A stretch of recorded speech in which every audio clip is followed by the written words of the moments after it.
BA 5ನೇ semester ಪಠ್ಯಕ್ರಮವಾದ ಕಲ್ಯಾಣ ಕಲ್ಚುರಿ ಸಾಮ್ರಾಜ್ಯ. ಈ ಕಲ್ಯಾಣ ಕಲ್ಚುರಿ ಸಾಮ್ರಾಜ್ಯದ ಪೂರ್ವ ಇತಿಹಾಸದ ಬಗ್ಗೆ, ನಂತರ ಕಲ್ಯಾಣಿ ಕಲ್ಚುರಿ ಅರ್ಥದಲ್ಲಿ ಅತ್ಯಂತ ಪ್ರಖ್ಯಾತರಾದ ನಿಜವಾದ ಸಾಮ್ರಾಜ್ಯದ ಸಂಸ್ಥಾಪನೆಗೆ ಬಿಜ್ಜಳ ಅಥವಾ ಬಿಜ್ಜಳದೇವನ ಜೀವನ, ಬಿಜ್ಜಳದೇವನ ಸೈನಿಕ ಸಾಧನೆಗಳು ಯಾವ ರೀತಿಯಾಗಿ ಕಟ್ಟಲಾಗಿದೆ. ಕಲ್ಯಾಣ ಕಲ್ಚುರಿ ಅರ್ಥದಲ್ಲಿ ಮೊದಲಾಗಿ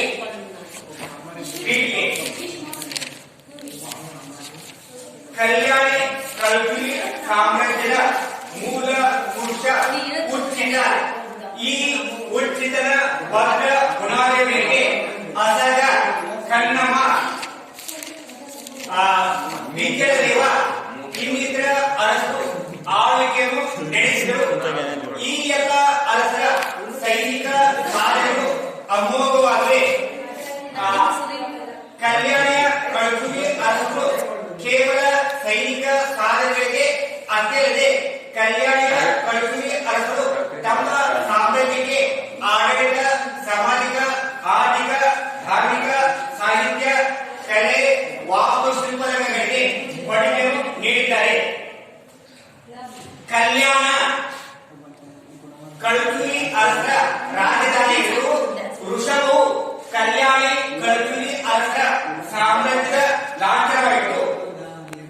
ನಂತರ ಬಿಜ್ಜಳ ಅಥವಾ ಬಿಜ್ಜಳದೇವ, ಅದರಲ್ಲಿ ಮೊದಲಾಗಿ ಪೀಳಿಗೆ ಪೇರುಮಾಡಿ ಮರಣದ ನಂತರ ಬಿಜ್ಜಳನು ಕಲ್ಚುರಿ ಸಾಮ್ರಾಜ್ಯದ ಅರಸರನ್ನು ಬಿಜ್ಜಳನು ಕಲ್ಯಾಣಿ ಕಲ್ಚುರಿ ಅರಸರಿಗೆ ಅತ್ಯಂತ ಪ್ರಖ್ಯಾತನಾದ ಮತ್ತು ನಿಜವಾದ ಸಾಮ್ರಾಜ್ಯದ ಸಂಸ್ಥಾಪಕನಾಗಿದ್ದಾನೆ.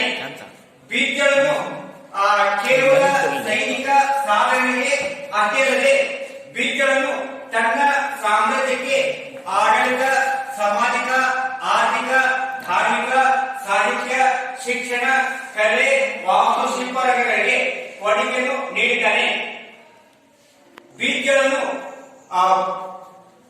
ಹಲವು ರಾಜ್ಯಗಳನ್ನು ಮತ್ತು ಪ್ರದೇಶಗಳನ್ನು ಗೆದ್ದುಕೊಂಡಿದ್ದ ಸವಿ ನೆನಪಿಗಾಗಿ ಕಲ್ಯಾಣ ಪೂರ್ವ ದೇಶ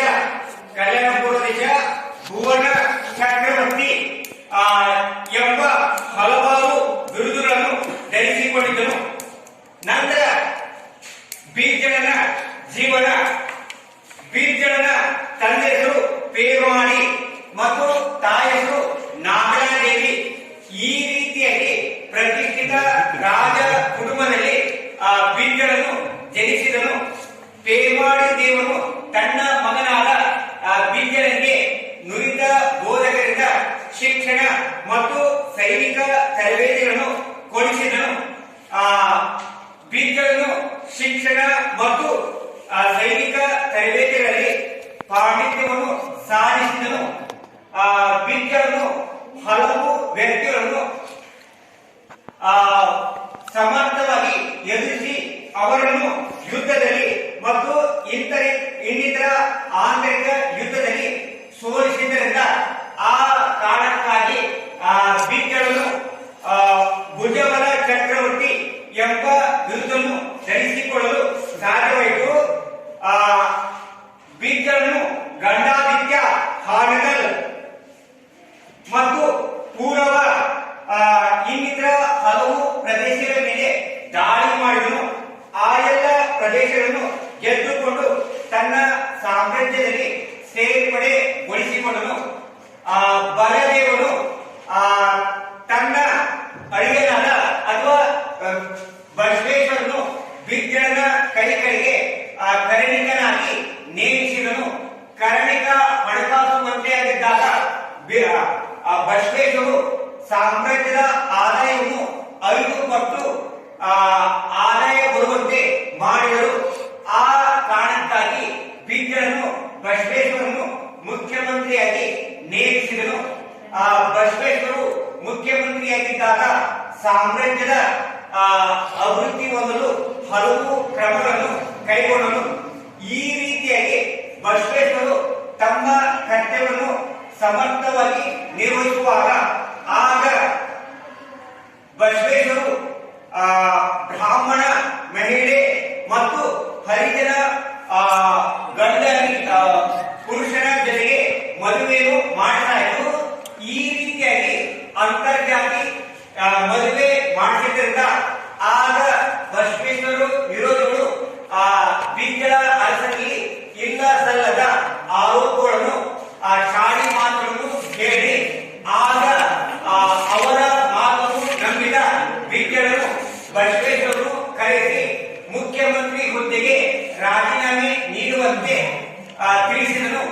ಆಗ ಬಸವೇಶ್ವರರು ಯಾವ ಕಾರಣಕ್ಕಾಗಿ ಮುಖ್ಯಮಂತ್ರಿ ಹುದ್ದೆಗೆ ರಾಜೀನಾಮೆ ನೀಡಬೇಕು ಎಂಬ ಪ್ರತ್ಯುತ್ತರ ನೀಡದೆ ಬಸವೇಶ್ವರರು ಮನಸ್ಸಿಗೆ ನೋವನ್ನು ಮಾಡಿಕೊಂಡು ಮುಖ್ಯಮಂತ್ರಿ ಹುದ್ದೆಗೆ ರಾಜೀನಾಮೆ ನೀಡಿದರು. ನಂತರ ಬಸವೇಶ್ವರರು ಕ್ರಿಸ್ತಶಕ 1167ರಲ್ಲಿ ಕೂಡಲ ಸಂಗಮದಲ್ಲಿ ಆಯ್ಕೆಗೊಂಡರು. ಆಗ ಬಸವೇಶ್ವರ ವಿರೋಧಿಗಳು ಬಸವೇಶ್ವರರು ಮರಣ ಹೊಂದಲು ಬಿಜ್ಜಳನೇ ಕಾರಣನಾಗಿದ್ದಾರೆ ಎಂಬ ಉದ್ದೇಶದಿಂದ ಬಸವೇಶ್ವರ ಅನುಯಾಯಿಗಳು ಕಲ್ಯಾಣದಲ್ಲಿ ಕ್ರಾಂತಿಯನ್ನು ಜರುಗಿಸಿ ಬಸವೇಶ್ವರ ಅನುಯಾಯಿಗಳು ಬಿಜ್ಜಳನನ್ನು ಕೊಲೆ ಮಾಡಿದರು. ಕ್ರಿಸ್ತಶಕ 1167ರಲ್ಲಿ ಬಸವೇಶ್ವರ ಅನುಯಾಯಿಗಳು ಬಿಜ್ಜಳನನ್ನು ಕೊಲೆ ಮಾಡಿದರು.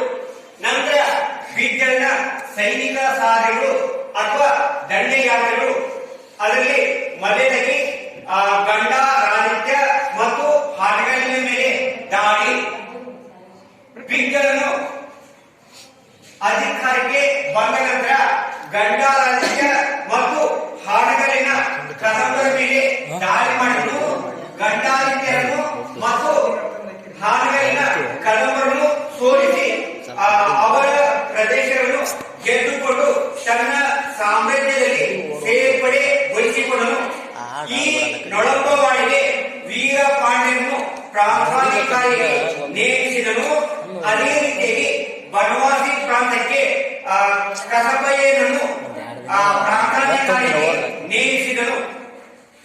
ಬಿಜ್ಜಳನು ತನ್ನ ಸೈನಿಕ ಸಾಧನೆಯನ್ನು ಮುಂದುವರಿಸಿ ಕಲ್ಯಾಣದ ಮೇಲೆ ದಾಳಿ ಮಾಡಿದನು.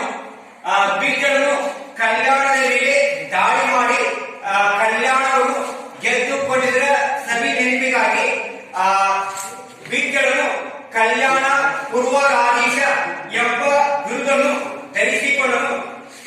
ಬಿಜ್ಜಳನು ತನ್ನ ಸೈನಿಕ ಸಾಧನೆಯನ್ನು ಮುಂದುವರಿಸಿ ಹೊಯ್ಸಳ ಅರಸನಾದ 1ನೇ ನರಸಿಂಹನ ಮೇಲೆ ದಾಳಿ ಮಾಡಿದನು. ಬಿಜ್ಜಳನು ಹೊಯ್ಸಳ ಅರಸನಾದ 1ನೇ ನರಸಿಂಹನನ್ನು ಯುದ್ಧದಲ್ಲಿ ಸೋಲಿಸಿ ಅವನ ಪ್ರದೇಶವನ್ನು ಗೆದ್ದುಕೊಂಡು ತನ್ನ ಸಾಮ್ರಾಜ್ಯದಲ್ಲಿ ಸೇರ್ಪಡೆಗೊಳಿಸಿಕೊಂಡನು. ಬಿಜ್ಜಳನು ತನ್ನ ಸೈನಿಕ ಸಾಧನೆಯನ್ನು ಮುಂದುವರಿಸಿ ವಿಜಯ ಪಾಂಡ್ಯ ಮತ್ತು ಕಳಿಂಗದ ರಾಘವನ ಮೇಲೆ ದಾಳಿ ಮಾಡಿದನು.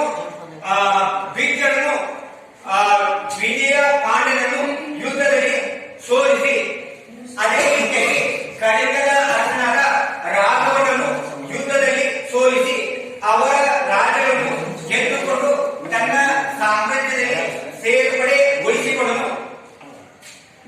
ಬಿಜ್ಜಳನು ತನ್ನ ಸೈನಿಕ ಸಾಧನೆಯನ್ನು ಮುಂದುವರಿಸಿ ಮಲಬಾರ ಮತ್ತು ಗುಜರಾತಿನ ಮೇಲೆ ದಾಳಿ ಮಾಡಿದನು. ಬಿಜ್ಜಳನು ಮಲಬಾರಿನ ಚೇರರನ್ನು ಮತ್ತು ಗುಜರಾತಿನ ಚಾಲುಕ್ಯರನ್ನು ಯುದ್ಧದಲ್ಲಿ ಸೋಲಿಸಿ ಅವರ ಪ್ರದೇಶಗಳನ್ನು ಗೆದ್ದುಕೊಂಡು ತನ್ನ ಸಾಮ್ರಾಜ್ಯದಲ್ಲಿ ಸೇರ್ಪಡೆಗೊಳಿಸಿಕೊಂಡನು. ಬಿಜ್ಜಳನು ತನ್ನ ಸೈನಿಕ ಸಾಧನೆಯನ್ನು ಮುಂದುವರಿಸಿ ಬೀದರ್ ಮತ್ತು ಗೋಳಾದ ಮೇಲೆ ದಾಳಿ ಮಾಡಿದನು. ಬಿಜ್ಜಳನು ಬೀದರ್ ಮತ್ತು ಕೋಲಾರದ ಮೇಲೆ ದಾಳಿ ಮಾಡಿ ಆ ಎಲ್ಲ ಪ್ರದೇಶಗಳನ್ನು ಗೆದ್ದುಕೊಂಡು ತನ್ನ ಸಾಮ್ರಾಜ್ಯದಲ್ಲಿ ಸೇರ್ಪಡೆಗೊಳಿಸಿಕೊಂಡನು. ಬಿಜ್ಜಳನ ಕೊನೆಯ ಆಂತರಿಕ ಯುದ್ಧ ಕೊನೆಯ ಯುದ್ಧವೆಂದರೆ ಕಲ್ಯಾಣದ ಕ್ರಾಂತಿ. ಈ ಹಿಂದೆ ತಿಳಿಸುವಂತೆ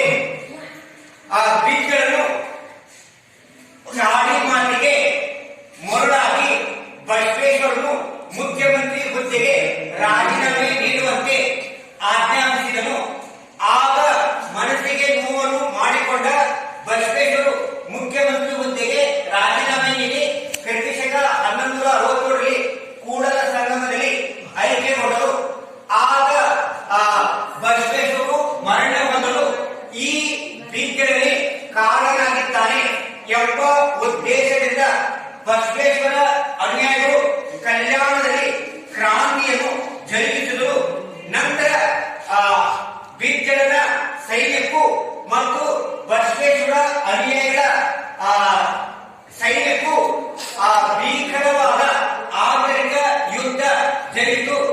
ಈ ಭೀಕರವಾದ ಆಂತರಿಕ ಯುದ್ಧದಲ್ಲಿ ಬಸವೇಶ್ವರ ಅನುಯಾಯಿಗಳು ಗೆಲುವನ್ನು ಸಾಧಿಸಿ ಬಸವೇಶ್ವರ ಅನುಯಾಯಿಗಳು ಕ್ರಿಸ್ತಶಕ 1167ರಲ್ಲಿ ಬಿಜ್ಜಳನನ್ನು ಕೊಲೆ ಮಾಡಿದರು. ನಂತರ ಕೊನೆಯಲ್ಲಿ ಉಪಸ್ವರ ಬಿಜ್ಜಳನು ಕಲ್ಯಾಣಿ ಕಳಚೂರಿ ಅರಸರಲ್ಲಿಯೇ ಅತ್ಯಂತ ಪ್ರಖ್ಯಾತನಾದ ಮತ್ತು ನಿಜವಾದ ಸಾಮ್ರಾಜ್ಯದ ಸಂಸ್ಥಾಪಕನಾಗಿದ್ದಾನೆ. ಬಿಜ್ಜಳನು ತನ್ನ